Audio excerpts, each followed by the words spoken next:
నీటి వివాదం నేపథ్యంలో తెలంగాణలో బీఆర్ఎస్ నేతలు కాంగ్రెస్ ప్రభుత్వం మధ్య మాటలు తూటాలు పేలుతున్నాయి. పాలిచ్చి గేదెను వదిలి దున్నపోతును కొనుక్కున్నారని కేసీఆర్ విమర్శిస్తే దానికి తెలంగాణ సీఎం రేవంత్ రెడ్డి కౌంటర్ ఇచ్చారు. కేసీఆర్ గేదె కాదు కంచరగాడిద అంటూ తీవ్ర వ్యాఖ్యలు చేశారు.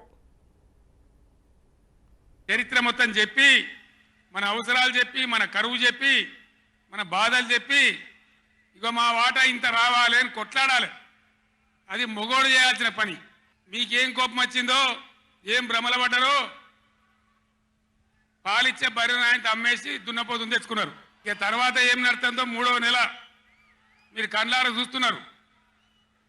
చిన్న చిన్న విషయాలు పర్వాలేదు, కానీ మన జీవితాలనే దెబ్బకొట్టేటువంటి కృష్ణా జలాలు కేఆర్ఎంబి అంటే కృష్ణా రివర్ మేనేజ్మెంట్ బోర్డుకు భద్రపల్లాగబోయి అప్పయిపోయినారు ఈ గవర్నమెంట్. పోయిన గవర్నమెంట్ కంటే 4 మంచి పనులు చేస్తాం, ప్రజలు అవదనిపించుకుంటామనే మాట ఉండాలి, ఆరాటం ఉండాలి. ఒక్కటన్నా మంచి మాట ఉన్నదా? పొద్దున్న లేస్తే సొల్లుపోయాను కేసీఆర్ని తిట్టాలి. కేసీఆర్ని తిడితే మీరు పెద్దోళ్ళు అవుతారా?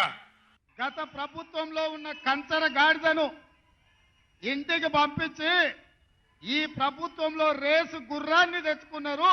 ఏ రేసుకు పోయినా ఆ గుర్రాన్ని గెలుపు. ఆ కంచర గాడిదకు మళ్ళా అధికారం అనేది కలలో మాట అన్న సంగతి మీరు చెప్పాలి సార్.